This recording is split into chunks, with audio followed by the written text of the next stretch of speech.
পেঁয়াজটা দিলে গন্ধটা ভালো হয়, খেতেও খুব ভালো হয়। পেঁয়াজটা একটুখানি ভাজা করে আর একটু নেড়ে দিয়ে তারপরে আলু দিয়ে দেবো।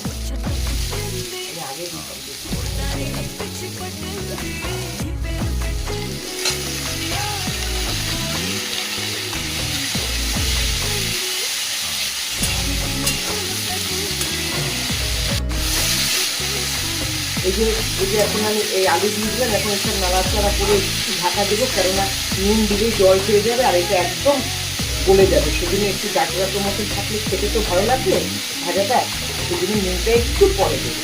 আর যে মিষ্টি খায় মিষ্টি দেবে, যে খায় না দেবে। আর আঁচটা জোরে থাকবে, ফ্লেমটা হাই থাকবে। হ্যাঁ, ফ্লেমটা হাই রাখতে। দেখুন একদম রেডি। এবার আমি এটাকে নামিয়ে দেবো। গরম গরম রুটির সাথে খাবে। নামিয়ে দেবো গরম গরম রুটির সাথে।